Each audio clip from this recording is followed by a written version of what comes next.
Ողջույն Tribune-ի եթերում կարճ միացում հաղորդաշարն է։ Յուրաքանչյուր ուրբաթ ամփոփում ենք շաբաթվա կարևոր իրադարձությունները։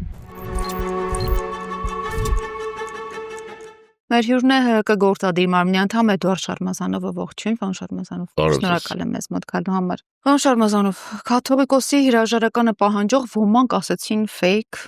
ոմանք էլ ստուգիչ թեստային հայտարարության հետքերով գնալու համար պետք է նախ ընդունենք նաև, որ Փաշինյանի ընտանեկան մեդիան թերթը կարողանում է իսկապես մանիպուլացնել, միաժամանակ մեկտեղել, ֆիլտրել այն ուժեղ ու թույլ կողմերը, որոնք կան ընդդիմության եւ ժողովրդի մոտ, ըստ այդմ իրականացվում է իրականում մոնիտորինգ հետագա քայլերի համար։ Հիմա Փաստ թերթը հոդված է գրել, որտեղ պնդում է, որ իշխանության, հատկապես Փաշինյանի եւ ՔՊ-ի կողմից իրականացվող այս արշավը ուղղված չէ առանձին հոգեվորականների կամ կաթողիկոսի դեմ, այլ ամբողջ հայ-առաքելական եկեղեցու հեղինակության եւ ազդեցության թուլացմանը։ Այնտեղ նշում է կոնկրետ մի քանի կետ, ասեն, որ նախ հոգեվորականների թիվն է փոքր, հերքելով են ասածները, որ հազարավոր հոգեվորականներ միացել են, կոնկրետ նույնիսկ 327 հոգեվորականի մասին է Հայաստանում թիվը, կաթողիկոսի հրաժարականը ըստ թերթի պահանջում է մի շնչին փոքրամասնություն, այսինքն 10-ից 20 հոգեվորական, որոնք հոգեվոր դասի մոտ 5%-ն են ընդամենը կազմում։ Հիմա դուք սա երեք ականատես եղանք նախքան հարցս, ականատես եղանք մեկ անգամ եւս հաղթանակի, սա եւ ուզում եմ հռետորական ասել, եւ ուզում եմ ձեզ հարց տալ, թե էլի այդ թեստային փորձարկմանը, որը եղավ նաեւ Գյումրիում ու էլի ժողովրդի մոտ այսպես ուրախություն առաջացավ, որ մենք հաղթեցինք իշխանության, ինչ որ առումով փոքրիկ մարտում, էլի հաղթեցինք, էլի այդ ողջավորությունը կար ու փոքրիկ հոգեվոր սարդարապատ ունեցանք երեք։ Դուք սա համարում եք հակաեկեղեցական արշավ, թե ամեն դեպքում էլի քաղաքական PR-ը։ Շնորհակալ եմ հրավերի համար։ Շնորհակալ եմ նաև այդ մեջբերումների համար, բայց դրա մասին դեռ 18 թվականին եմ խոսել։ Գիտեմ ինչու շատերը մոռանում են, որ 18 թվականին Հայաստանում հանրապետականների մերժելու զուգահեռ կամ դրանից հետո գնում էր նոր Հայրապետ, նոր Հայաստան շարժում, որի նպատակն է նաև հեռացնել կաթողիկոսին եւ 5 էր պակաս, որ կաթողիկոսը չհեռանա։ Վեհարան էին մտել, պահանջում էին նրա հրաժարականը։ Եվ այդ իմաստով այս ամեն ինչը նիկոլական օրակարգ չի։ Ես ունեմ իմ կարծիքը, այս ամեն ինչը հեղափոխության հովանավորների օրակարգն է, որը ավելի շատ գլոբալիստա, նատոական, գլոբալիստա թուրքական իմ տպավորությամբ շրջանակներ են, ինչու որովհետև վաննել Բոլտոնը 18 թվականին ասեց հայ ժողովուրդը պետք է հրաժարվի կամ Հայաստանը պետք է հրաժարվի իր պատմական գաղափարներից։ Այդ պատմական գաղափարների մեջ առաջինը մտնում է եկեղեցին, որովհետև եկեղեցին է միակ ազգային ինստիտուտը, որը 1700-ամյա պատմական ինստիտուցիոնալ հիշողություն ունի եւ կառույցը։ Եվ պետության բացակայության պայմաններում կամ ազգային իշխանության բացակայության պայմաններում եկեղեցին է եղել եւ փառք Տիրոջը դեռ կա այն ինստիտուտը, որը խոսում է ազգային արժեքներից, ազգային դատից, ազգային խնդիրներից։ Հետևաբար ֆիքսենք մի բան, Ֆրիդա ջան, որ սա Նիկոլի ուղեղում ծնված խնդիր չի։ Սա Նիկոլի եւ իր թիմը միգուցե օգտագործվեն, գործիք լինեն կամ կամավոր իրանք որոշեն գնան դրան։ Ինչպես կամավոր գնացել են ինչքան հիմա ուզում ասեն հեղափոխություն, Հայաստանում հեղափոխություն չի եղել, դասը եղել է գունավոր հեղափոխություն, դրսից ներմուծված։ Այդ իմաստով դրան միանում է նաեւ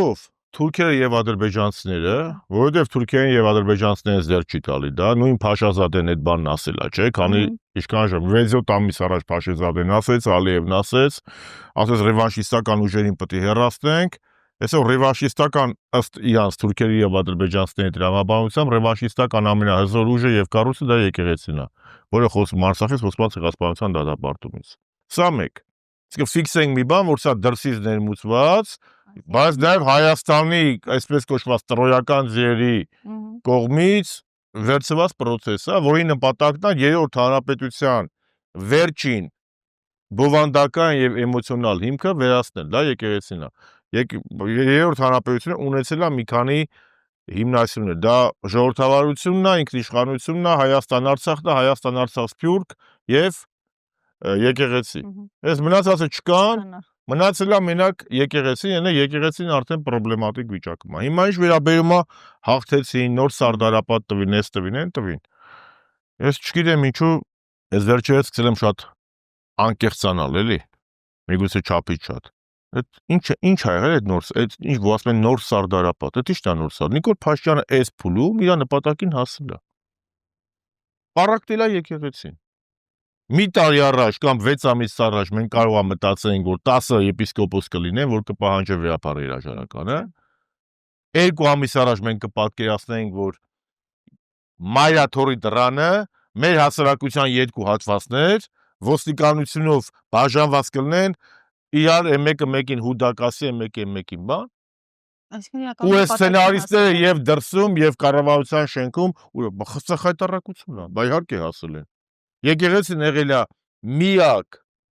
ազգային բացարձակ հեղինակություն ունեցող ինստիտուտը, որտեղ հայ մարդը եկեղեցի համերաշխության է գնացել, չէ՞։ Եկեղեցի երբ որ գնում ես մոմ ես վառում կամ աղոթք ես անում, աղոթք չես անում, էլի որ ընդի բանը իշխանությունը հեռանա, կամ իշխանությունը մեռնի, կամ ընդդիմությունը մեռնի, չէ։ Աղոթք անում ես, որ եթե հիվանդ մարդ կա առողջանայի, երկրի խաղաղությունը լի, սահմանների, ասկի սեր է ինքը եկեղեցի միակ տեղն է, ավստից որ մարդը վատ էմոցիաներով չի կարա գնա։ Չի կարա հայհոյի, ավետարանում էլ է գրած, չէ։ Եթե հաշ չես եղբորոդ հետ, մի մտի եկեղեցի։ Ասե եղբայրներին, հայ ազգի տարբեր զանգվածների մասերին Նիկոլ Փաշինյանն ու իր արևմտյան թուրքական ոնց ուզում եք արտասահմանյան հովանավորները հագցրել են իրար։ Մի կողքը մի մասը գոռում է կեցե վեհապարը, մի մասը գոռում է հեռացիր, մի մասը նրանց ասում է հուդա, ուրացող տիրադավ, ու այդ ամեն ինչը մայրաթորում, մայր տաճարում, Գրիգոր այնտեղ որտեղ իջել է միածինը։ Միածինի իջման վայրում այդ բանն եղել է, մենք ասում ենք դա սարդար։ Մայրաթոր, մայր տաճարը դա կռվի վայր չէ, էլի։ Դա աղոթքի վայր է։ Եվ այդ իմաստով իհարկե ես շատ դրական եմ գնահատում մեր քաղաքացիներին, ովքեր որ գնացել են պաշտպանելու Մայրաթորը, վեհապարին եւ քաղաքական ուժերին այնտեղ են նաեւ հանրապետական կուսակցության ներկայացուցիչները Սամվելը Նիկոյան, Գայեկը Մինասյան, Աննա Մկրտչյան, Մարգարիտը Եսայան, Տիգրան Աբրահամյան, Գեղամ Պետրոսյան, հազարավոր էլի սովորապես քաղաքացիներ այնտեղ են եղել։ Բայց կներեք Ֆրիդա ջան, եկեղեցին հակամարտության տեղ չի։ Ու Նիկոլ Փաշինյան, այդ որ մենք ասում ենք սարդարապատ ենք տվել, ի՞նչ է տվել ընկեր։ Ինչ ենք տվել։ Մենք հասկանում ես ինչ ենք, այսօր ենք հասել մենք։ Մենք հասել, իրանք իրանց նպատակին հասել են։ Այս փուլում պարակտել են եկեղեցին, հասարակությանը եկեղեցու հայաթում հանել են իրար դեմ։ Ես չգիտեմ հաջորդը իրանք ինչ պետք է անեն։ Իմ մոտ դες տպավորությունն է, որ իրենք ունեն ծրագիր, իրենք իրենց ծրագրով հետևողական գնում են։ Սենց մանր մենք սենց ինչ-որ բան ենք անում, պաշտպանում ենք, հետո ուրախանում ենք, ամբողջ ազգեր եք Facebook-ում գրում ա, մենք սարդարապատեր հաղթեցինք, ի՞նչ հաղթեցիք։ Որ հաղթացել ենք, դե 10 հոգին կարգալույց եղած կլինեին, էլի։ Իսկ ինչի՞ չի լինում կարգալույց հարցը։ Դե հիմա որ կարգալույց անի, ոնց է անելու այդ եկեղեցիներից։ Լավ, այն բանից კი չեն կարող եկեղեցի, այն հովանավանքի բանի նախքին ինչ է դե անը։ Այդ հարցը ինձ ու առավել եւս ազգի։ Ես տես Ֆրիդա ջան, նախը ես հավատացյալ մարդ եմ, իմ բոլոր մեղքերով, շատ մեղքեր ունեմ, շատ, ու սա խոստովանության տուն չէ, էլի որ ստեղ խոսամ իմ մեղքերից, բայց ինչպես սովորական ցանկացած մարդ իհարկե, բայց ես գիտակցում եմ իմ մեղավորությունը։ Հիմա տեսեք, եկեղեցիում խնդիրները պետք է լուծվեն կանոնական դաշտում։ Ես ինձ իրավունք չեմ վերապահում վեհապար հայրապետին կամ որևիցե մեկին ասել ինչ պետք է անեն։ Դա կանոնական խնդիր է։ Մենք ասում ենք ինչու չի արվում, մենք չենք ասում մեկին ինչ։ Դե իրանք միգուցե ավելի լավ գիտեն։ Եկեղեցին դա կուսակցություն չէ, էլի, ոչ էլ իշխանությունն է աշխարհիկ, որ ասենք սենց անի կամ նենց անի։ Ինչ իմանամ ինչ կա։ Հոգևոր իշխանություն։ Դե հոգևոր իշխանությունը Ֆրիդա ջան իր խնդիրները լուծում է իր կանոնակարգով, իր 1700-ամյա կարգով։ Մենք եթե ուշադիր եղաք, ես այն 10 սրբազաններին բան չեմ ասել ասնապես։ Ինչու՞։ Որտեղ իրանք կարգալույց եղած չէ։ Ես որպես քրիստոնյա առաքելական իրավունք չունեմ, քանի դեռ մարդը որևէ եպիսկոպոսի ազնական վիրավորող, առհասարակ որևէ մեկի իրավունք չի ասել, բայց որակում տալու իրավունք չունեմ, որովհետև եթե ես քննադատում եմ ու ճիշտ եմ քննադատում են քպականներին, ովքեր վեհապար հայրապետի նկատմամբ անհարգալից ու քննադատական վերաբերմունք են ցույցաբերում, եթե ես էլ առաքելական եկեղեցու զավակ եմ, ես իրավունք չունեմ սրբազանին, որը եպիսկոպոս է, նրան բան ասեմ։ Բագրատ Սրբազանը, Միքայել Սրբազանը, Արշակ Սրբազանը, Մկրտիչը իրանց եղբայրները իրավունք ունեն, իրանք իրանց ես որպես սովորական շարքային անդամ եկեղեցին ինքը հիերարխիկ կառույց է, մենք չենք հասկանում ինչ է եկեղեցին հիերարխիկ կառույց է, նախ 1700-ամյա չի, 2000-ամյա է, Են որ եմ բանը վարչապետի պաշտոնից զբաղեցնողն ասում է Տրդատը ստեղծեց եկեղեցի, տրդատը չի ստեղծել եկեղեցին։ Եկեղեցին ստեղծել է Թաթևոս ու Բարդուղիմեոս առաքյալները։ Եվ այնտեղ կան հիերարխիկ, այս 2000 տարվա մեջ հիերարխիկ համակարգ, ստրկատիրությունը անցել եկեղեցին համակարգ անցել, ֆեոդալիզմը անցել, ուշ ֆեոդալիզմը անցել, վաղ բուրժուական համակարգ, սոցիալիզմը անցել, համայնատիրություն էլ եկել է, շուկայական տնտեսություն, ժողովրդավարություն, ինքը հիերարխիկ է իհարկե։ Եկեղեցու հայրը, բանը, եթե եկեղեցու վեհապարի օծալ է, եպիսկոպոսներն են օծալ։ Հետևաբար իմ մոտ որպես հավատացյալ, որպես առաքելական պրոբլեմը առաջանում, եթե մեր հոգևոր իշխանությունը գնահատական չի տալիս այդ սրբազանների արարքին, ես զերկվության մեջ եմ, որպես քաղաքացի ես գիտակցում եմ, որ դրանց արածը ուրացում է եւ հակաեկեղեցական շատ վատ այդ 30 արծաթանոց բան է, ու գայթակղությունը մեծ ամենավերջին ճշմարիտ քննադատական եւ մեղադրական խոսքերն ասել նրանց, մանավանդ որ նրանցից շատերը ընդամենը մի քանի ամիս առաջ վեհապարի համար անուն նենց էին պաշտպանում, ասում են վեհապարն է մեր եկեղեցին, վեհապարը օծալա, այսօր թռել են եւ դժբախտաբար որպես գործիք օգտագործվում են, բայց մյուս կողմից էլ որպես շարքային առաքելական եկեղեցու զավակ դու գտնում ես որ դու այդ իրավունքը չունես, դա կարգալույց եղած չի, սա խնդիր է։ Եվ Նիկոլ, եթե մենք ասում ենք մենք հաղթում, իհարկե կրկնում եմ, շատ կարևոր էր, որ մեր հասարակությունը իր խոսքը ասեց, պաշտպանեց, բայց ամենաահավոր բանն է տեղի ունեցել։ Մայր տաճարը դարձել է երկպառակության, հայհոյանքներով խոսելու քաոսի վայր։ Իսկ այդ քաոսը ով է ստեղծել Նիկոլ Փաշինյանը իր օտարածքի հովանավորներով։ Ու ես չեմ կարծում, որ գիտեմ, էլի ամոթ իրանց որ այս բանը արել է։ Ամոթ, հազար ամոթ, էլի դա էշքի սա լուրջ, սա քաղաք, սա Աստծո պատիժի, ես չգիտեմ, այդ առհասարակ Աստված բարեգութ է, բայց ես չգիտեմ, այդ բանը Աստծո տունը ներքաղաքական ռազմորկաների վերածելը ու դրա գործիք դառնալը, դրանք вообще գիտակցում են ինչ պատժի են արժանանալու։ Գոնե լավ, արա եկեղեցին մաքուր թողեք, արա եկեղեցին թողեք մարդիկ մտնեն աղոթելու։ Այդ 10 սրբազանները բա։ Գնացել եք ինչ եք էլի անում։ Դուք ախր իզնից հազարավոր ավելի շատ հատորներ հոգևոր գրականություն եք կարդացել, ոտուզմալի գիտեք, որ Տեր Հիսուս Քրիստոս կա, Աստված կա, այդ բաները հասկանում եք էլի։ Դες բանը որ անում եք, արա։ Դուք ձեզ ոնց եք զգում էլի, բա գիտակցված, կարող գիտակցված մարդ, անգիտակից մարդ arczepiskopos ու եպիսկոպոս չի կարա դառնա։ Լավ, ինչ ուզում այդ կամպրամանտ, մամպրամանտ, չգիտեմ, եթե նույնիսկ նման բաներ կա, դուք չեք հասկանում, բա որ դե Աստված չաներ, երեք մեկի քիթ առներ։ Դուք պրովոկացիա եք անում, ու ամբողջ աշխարհը մեր վրա խնդա, կրկնում եմ էլի փառք ու պատիվ են քաղաքացիներին, ովքեր գնացել են պաշտպանելու Մայր տաճարը։ Բայց սենց Պարոն Շարմազանով, Աստված մի արած թե, որ այնտեղ իսկապես լինեին բախումներ։ Այդ ամբողջ պատասխանատվությունը Փաշինյանի վրա չէ լինելու։ Այս հավատանը մարտի 1-ին Փաշինյանը չգցեց էլի ուրիշի վրա։ Ես այդ յա կյանքում մի բան որ Նիկոլ Փաշինյանն ասի ես եմ մեղավոր։ Մարդը կանում ասում է արդյունքը նույնը կլի բաց առանց զոհերի։ Չէ, ասում արդյունքը նույնը կլի առանց զոհերի։ Եվ զոհ։ Ասում է Ղարաբաղը թոք էր։ Հաստատ այդ թոքը ազատվելու համար 5000 երեխու դարավարի տվի, փաստացի տենց է դուս գալի։ Բայց սափրվում պրծնում ասում է, ես էլ ինձ հարցեր չունեմ։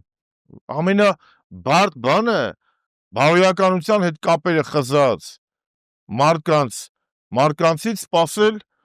ինչ-որ բարոյական որոշումներ։ Ես չգիտեմ։ Դե բարոյական։ Ինչի ես թվում է Փաշինյանը չի հասկանում ինչ անում։ Պատասխանատվություն ունի ոչ մի բան չկա։ Այս հավատան եմ Փաշինյանը ես մի անգամ ասել եմ Փաշինյանը ինքը դասական քանդող է։ Կան քանդողներ Ֆրիդա ջան, կան սարքողներ։ Ինքը քանդող է։ Այն Սավել Կարապետյանը որ նստած է, ինքը կառուցող է։ Դավիթ Համբարձումյանը որ քաղաքապետը նստած է, կառուցող է։ Ռուբեն Վարդայանը կառուցող է։ Մեր սրբազանները հոգևոր կյանք տվող մարդիկ են, կառուցող մարդիկ են, հասկանում եք, որ նստած են։ Սա քանդող է։ Ինքը որ չի ունենում հակառակորդ, չի ունենում թշնամի, չի ունենում մի հատ օբյեկտ, ասե որի դեմ պետք է պայքարի, ինքը իր վենեկը կփրկի։ Հիմա ըստ իր ինքը նախկինների այդ հարցը լուծել է երևի, այնտեղ Ղարաբաղը մնացել է այս մի կառույցը, եկեղեցին, ուզում այդ իրան հնազանդեցնի։ Լավ, ես ֆոնին գիտեմ։ Եվ գիտեք ամենավտանգավոր բանը տեղի ունեցավ։ Տեսեք։ Ասեք հարց։ Եթե նախկինում տեղի էր ունենում աշխարհիկ իշխանության հարձակումը եկեղեցի ու վեհապարի վրա, ասկե մենք ինչ ենք ասում ենք ինչ կապ, ինչ գործ ունի աշխարհիկ իշխանություն, Նիկոլ Փաշինյան կամ Էդուարդ Շարմազանովն են, որ մտնեն քիթները խոթեն հոգևոր իշխանության, ասկե Էշմիածնի ներքին գործերի մեջ, չէ՞, ասել ենք։ Հիմա Նիկոլ Փաշինյանը նենց յուվելիրնի, ինքը հետը քաշվել է, առաջ բրթել է այդ 10 սրբազաններին, 18 են, չգիտեմ, կեսը մի մասը Հայաստանում չեն, չէ՞։ Այսինքն առաջ է բրթել նրանց, եւ ամերիկյան արևմտյան թևի հովնած սրբազանը հաստատ Երևանում չէ, հա։ Առաջ է բրթում ու ինքը արդեն ներեկեղեցական պայքար է դառնում։ Ասում սոյս ինչ կապ ունեմ աղբեր ջան, 10 սրբազան են, եպիսկոպոս են, օծյալ են, այս մարդիկ ցավը տանեն, պահանջում են վեհապարի բանը, այդ մարդկանց են ներկայացնում ոչ թե իր կողմնակիցներ, ոչ թե ԿՊ-ի կողմնակիցներ, այլ եկեղեցի բարեփոխիչներ, եկեղեցի բայնորոգիչներ 10 սրբազան։ Այսինքն ինքը կարողացավ անել այնպես, որ սա փաստացի արդեն դիտվում է ոչ թե աշխարհիկ իշխանության պայքար ընդդեմ եկեղեցու, այլ եկեղեցու ներսում հենց իրական փաստացի աղանդավորության պայքար, պաշտոնական ինչ աղանդավորություն է։ Աղանդավորությունը դա պաշտոնական ուսմունքից, պաշտոնական կառույցից բաժանվածն է, հերձվածն է։ Տենց է, երես։ Աղանդը դա։ Պաշտոնական գծից բաժանված է։ Հիմա քանի դեռ սրանք պաշտոնական գծից բաժանված են, դասական իմաստով կարելի է անվանել աղանդավոր, ասենք եկեղեցու ներսը այդ դրանց պայքարը պաշտոնական գծի դեմ։ Երեք գուգարած թեմի սրբազանն էլ ասեց, ամենևին զարմանալի չի լինի, որ հերթական ամանորյա եթերը տրամադրվի հենց աղանդավորական առաջնորդների։ Այ Հովնա սրբազանը իմ ոնց ասեմ, իմ սրբազանն է ինքը։ Գուգարած թեմի առաջնորդն է։ Ես իրավունք չունեմ, էլի ասեմ սրբազանին ընկեր։ Բայց ինձ շատ հայազատ ազնվորություն է, պայծառ մարդ է։ Բայց այ Հովնա սրբազան ջան, այ ցավը տանեմ։ Այ եմ հոգևորն, տեսեք էլի։ Մայր տաճարի դեմը սրանք բերել են ռասբիրատ են սարքել։ Մենք ասում ինչ են կորցել, ասում ենք իրանց պետք է եթեր տան։ Եթերը նոր են տվել։ Ամտել են ձեր մեջ։ Եկեղեցու մեջ ա մտել։ Հասկանում եք ինչ ա կա, եկեղեցու մեջ ա մտել։ Այս սրբազանները որոնք վեհապարին անունը իրանք ինձ են համոզում, ասում են վեհապար նոցիալա։ Ոնց կարելի է վեհապարի բանն է, աստուն բանն է, ասենք օցիալա, ինքը աստուն նշանակում բանն է, իրավունք չկա էլի։ Հիմա դուք եկեք իր դեմ խոսում եք։ Ես մի բան գիտեմ, որ այստեղ նաև ես արտաքին քաղաքական բան եմ տեսնում էլի։ Մեկ անգամ չի որ ասել եմ էլի։ Իրանք ինչ են ասում։ Օրինակ տեսեք, այն եպիսկոպոսները, որոնք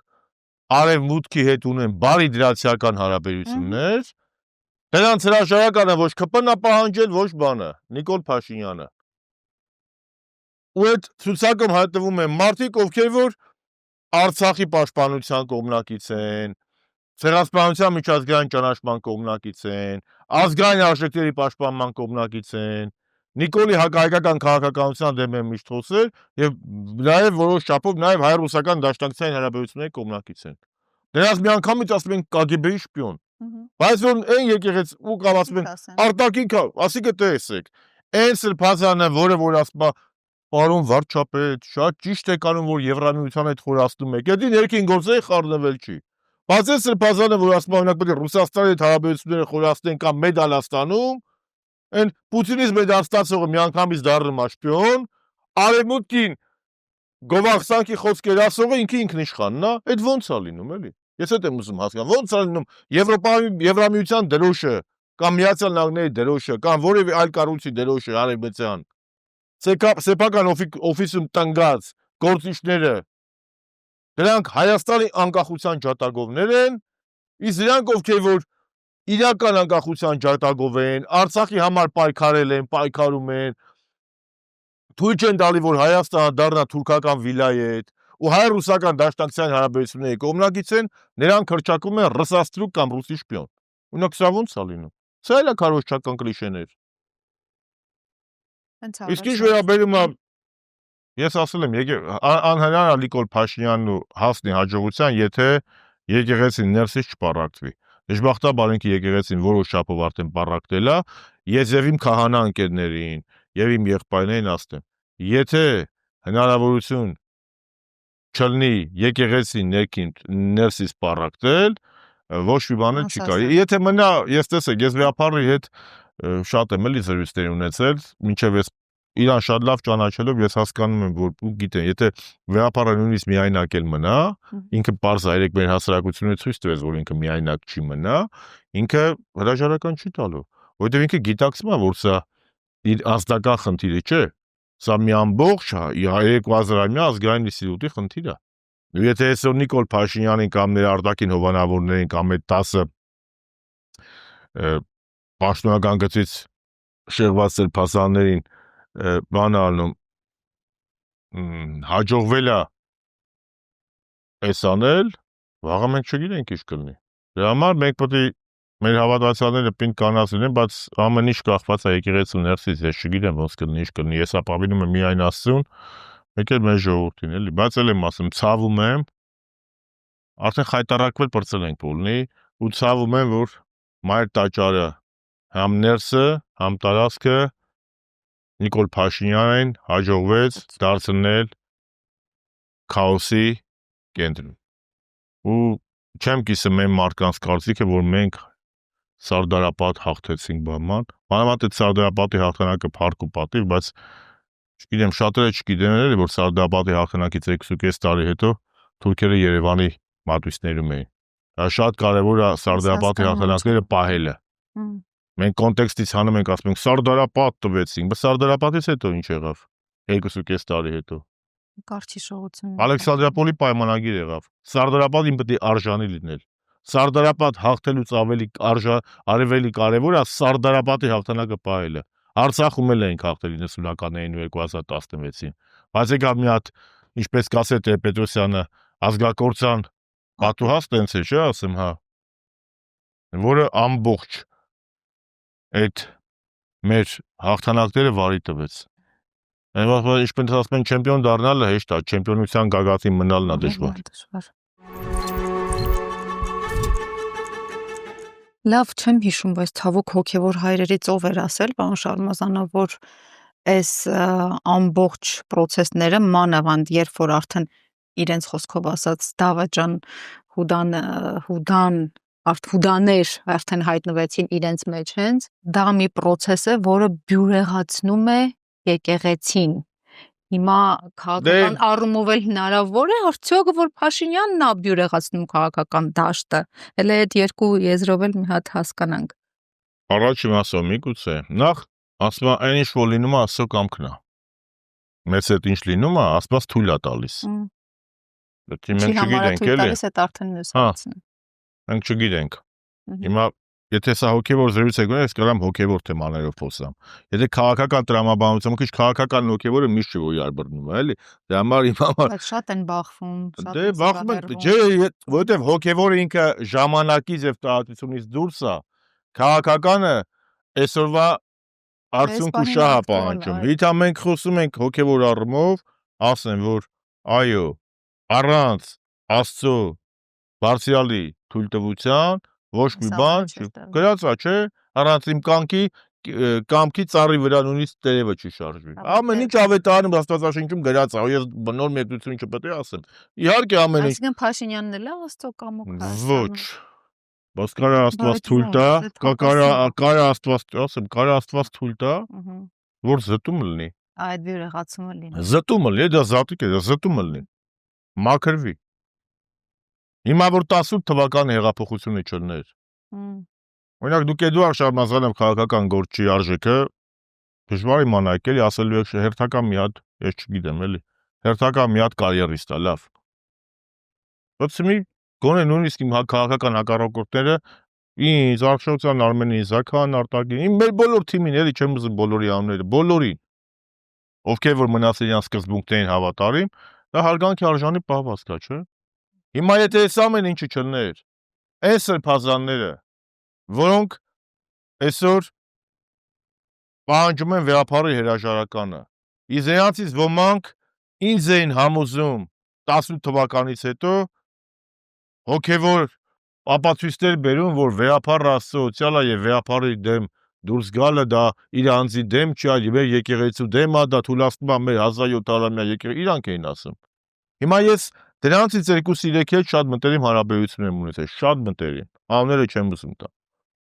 Բայց եթե այս ամեն ինչը չլներ, ես ո՞րդուց եմ իմանալու, որ այդ մարդիկ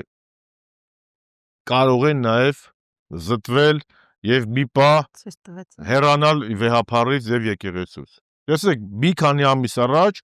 դրանցից երկուսը ինձ համոզում էին, ու ինձ շատերիս էլի հրապարակային եթերները կան, ոնց որ այսօրվա վեհապարի պաշտպանները, եկեղեցու պաշտպանները, վիդեոները կան, չէ՞, մարդիկ շատ ավելի դրանցից ուժեղ պաշտպանող չի եղել։ Այն ինչ փոխվեց։ Այդ զտումը սերտնես պետք է։ Զտումը պետք է, բայց ինչ գնով։ Պետականության կորստի Ոչ միայն եկեղեցին հասարակության միջև բախման վայր դարձնելու։ Ես ուզում եմ հիշեմ հայոց պատմության ընթացքում մասնագիտական գիտելիքներ սխալդ եմ տվել, հələ որ դեռ չեմ հիշում, էլի, երբևէ ոնց որ նույնիսկ ինձ թվում է Մայրաթորի մոտ չի եղել։ Թոնդրակյանների ժամանակ, Պավլիկյանների ժամանակ տարբեր համակ եղել են, բայց ինձ հայտնի չի բախում, ինձ հայտնի չի, որ հոգևոր թեմաներով բախում, իսկ վեհապարի կոմունակիստների ու վեհապարի եկեղեցու մեջ, էլի, օրինակ եղել է Տիրան թագավորը Հուսիկ կաթողիկոսի, ասիկ դրանք եղել են թագավոր, մեկ էլ աշխարհիկ եւ հոգևոր իշխանության բախումներ, ու կսած եկեղեցին հետագայում միշտ հաղթել է, բայց դա չեմ ուզում ասեմ, իսկ եկեղեցու կողմնակիցները, վեհապարի կողմնակիցները եւ դրա պաշտպանները Մայրաթորի դեմ ես չեմ մտաբերում, որ երբևիցե sense հազարներով իրար դեմ դուրս են եկել։ Եվ դրա համար եմ ասում, որ այդ սատանայական ամենամեծ գործը արվել արդեն։ Իսկ ինչ վերաբերում է այդ հարցին ասուց, թե ասուց, չի ասուց, չգիտեք ինչու։ Որտեվ բաժանումը սատանայից ասուց չի։ Բաժանողը դա սատանայից է, չարից է։ Եկեղեցին ինքը միավորման վայր է։ Եկեղեցին ինչ է ժողով է, չէ՞, նշանակում ժողով է։ Ժողովն ինչ է, հավաքույթն է, չէ՞։ Ինքը միավորումն է, չէ՞։ Ու միշտ իմացեք, այնտեղ որտեղ կա բաժանում, դա չի կարող աստծո բարուց լինել։ Այնտեղ որտեղ կա միասնություն, սեր, հույս, հավատը, Աստված ինչ, Աստված սեր է, չէ՞։ Երեք դուք նայեք այդ վեհապարի հրաժարականը պահանջող քաղաքացիների կամ քպականների կամ դրանց ակտիվիստների մի քանիսի դեմքին կամ դրանց բաներին։ Բայց սա եմ ասում, հավատացյալ մարդու համար ամենասարսափելի կամ բայց փառք Տիրոջ էլի մեր վեհապարը անդրդվելի գտնվեց։ Օրինակ դա էր օրինակ էլ, այնտեղ եկեղեցին ինքը անդրդվելի ինքը իր խոսքը ասեց։ Ու էլի այդ ամեն ինչի մեջ վեհապարի խոսքում չկար կես բառ անգամ ատելություն։ Նա խոսեց որպես իրապես ազգի հայր, որպես Քրիստոսի եկեղեցու առաջնորդ։ Էլի այդ ամեն ինչի մեջ տեղ է թողում, որ նրանք, ովքեր որ ուրացման ճանապարհով են գնացել, վերադառնան, այլ ոչ թե գնան եւ արժանանան Հուդայի ճակատագրին։ Էլի այդ հայրաբար այդ բանը կար, որ միասնությունը, համերաշխությունը, բայց բոլոր դրանք, ովքեր որ ես տեսեք ասում, ես դրանք որ ովքեր որ գիտակցաբար խոսքը հայազգիներին է վերաբերվում, օտարազգիները մեզ ինչ։ Որ գիտակցաբար բաժանում են, նրանք այդ որ հետո գնան միտեղ են վերևները, սա ասել գնալու ենք։ Ահոնդ է տաթևացուն, շտորհալուն, լուսավորչին էլ չեմ ասում, նարեկացուն, ռաստվեն ինչ են անելու։ Բայց որ այդքանը բանը մտածեին, այդ օրին չլնեին։ Խոսքը սենց հոգևորականների մասն է, ես բանի մասին չեմ ասում, աշխարհիկները կարան չհասկանա։ Այսինքն այդ քաղաքական զատումը, որ հիմա ասում ենք, լավ Աստված չի արել այնպես, որ Փաշինյանը լինի, այլա նրա հակառակ կողմը, սև ուժը, այսպես կոչենք պայմանական, ու աշխարհիկի ու հոգևորի բախումը ինչով է այստեղ պայմանավորված այդ դեպքում, ինչ են ուզում ասել, եթե Փաշինյանն է եկել Հայաստան։ Ասա աշխարհիկի հոգևորի բախում չի։ Պարզ բան եմ ասում։ Սա աշխարհաքաղաքական բացի աշխարհաքաղաքականն ասեցինք, բայց տեսեք, շատ պարզ բաներ կա։ Եկեղեցին չի շարժվում Փաշինյանի կանոններով։ Եկեղեցու պաշտոնական դիրքորոշումը, եկեղեցին ազատ է, եկեղեցին գնահատականներ տալիս է։ Փաշինյանին դա դուր չի գալիս եւ նրա հովանավորներին։ Դա հասկացա։ Հիմա Ալիևն ու Փաշազադեն ասում են, այ ախպեր, դու ասես Արցախ եկի փակված է, եկեղեցին խոսում Արցախ վերադարձես։ Այս ամեն ինչ ինչից սկսեց Ֆրիդա ջան։ Երբ որ վեհապարը գնաց Շվեյցարիան խոսեց, ճիշտ է։ Դե վերջ։ Հիմա իրան ի՞նչ է պետք։ Ու իր հովանավոր արտաքին ուժերին։ Պատկանտրոլնի եկեղեցի, պատկանտրոլնի վեհապար։ Ես դատավորի ֆունկցիա չեմ վերցնում, թող առաջինը քարնետի նա, ով որ մեղք չի գործել։ Ամենամեղավորն էլ ես եմ, ասում եմ։ Բայց այն ենթադրյալ մեղադրանքները կուսակրոնությունից մինչև տարբեր բան խախտումից, որ կա վեհապարի ու սրբազանների վրա, դատապարտված սրբազանների կամ վեհապարի պաշտպանող եպիսկոպոսների, դրանից ավելի խայտառակ ենթադրյալ, ես չեմ ասում, ենթադրյալ մեղադրանքներ, զրույցներ կան նաև փաշինյանական սրբազանների վրա։ Հիմա ո՞նց է լինում։ Եթե այդ դուրը կա X սրբազանի նկատմամբ, որը պաշտպանում է վեհապարին, դա բարոյական չէ, բայց որ դրանից տասնապատիկ ավելի վատ լուր կա այն եպիսկոպոսի նկատմամբ կամ եպիսկոպոսների, որոնք Փաշինյանի համար դժբախտաբար ծառայում են որպես բութ գործիք, դա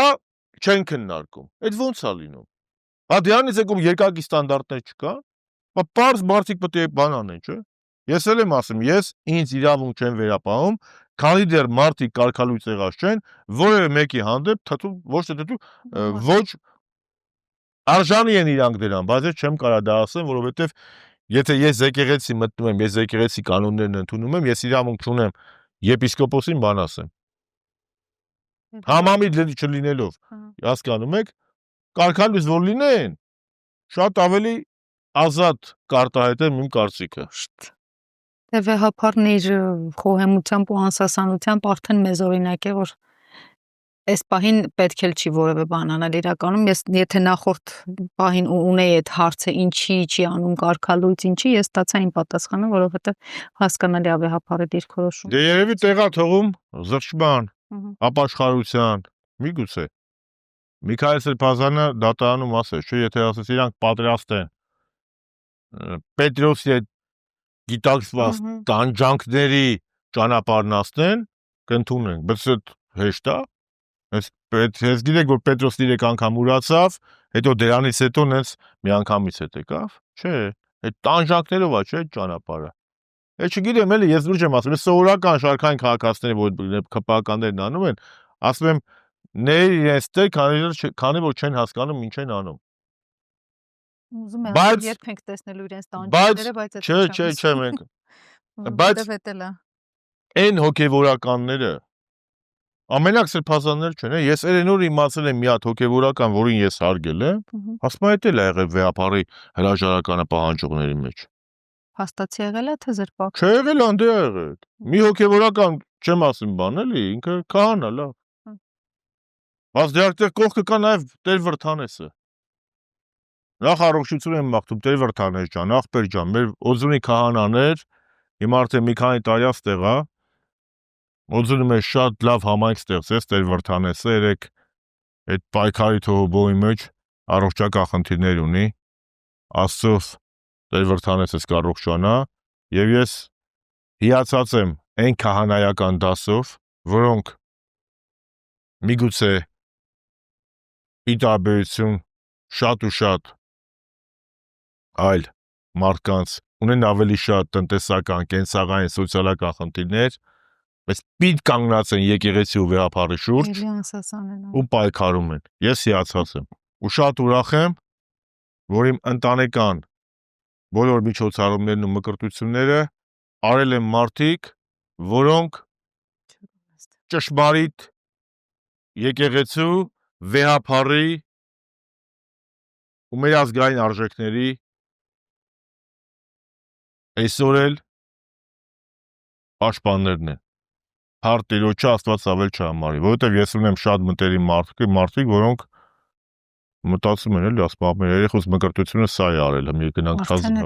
դե բա մի Պարզա, ամենտեղ մտավ Փաշինյանը։ Աստված տես դոր տարուց մենք չէ խնդիրներ շարունակվելու են։ Պետք չէ sense բան անել, խնդիրներ շարունակվելու են, իրանք ծրագրված այդ բաները հետ չեն կանգնելու։ Իրանց հետ կանգնելու միակ տարբերակը հոգևորականների հնարավոր միասնությունն է, քաղաքացիների սատարումն է վեհապարին ու մայր աթոռին եւ որևէ մեկ իրավունք չունի այս պայքարում կրավորական անտարբերություն դրսևորել, որովհետեւ սա մեր վերջի ազգային ինքնության տաճարն է։ Մեր համար եկեղեցին Ֆրիդա ջան ոչ միայն հոգևոր տաճար է, այլ նաեւ ազգային ինքնության տաճար է։ Եվ այդ իմաստով պետք է պաշտպանել։ Բացի այն, որ արդեն մղտրել ալիքը բանեն, որ պարակտել ալիքը բանեն, որ եղբորը դեմ հանել։ Ինչպես կասեր Սողոմոն իմաստունը, սա էլ կանցնի։ Շնորհակալ Ֆրիդա ջան։ Շարունակեք հետևել մեզ Facebook-ում, YouTube-ում, նաև Patreon-ում, շաբաթվա անցուդարձից առաջինը եւ մշտապես տեղյակ լինելու համար։ Կհանդիպենք։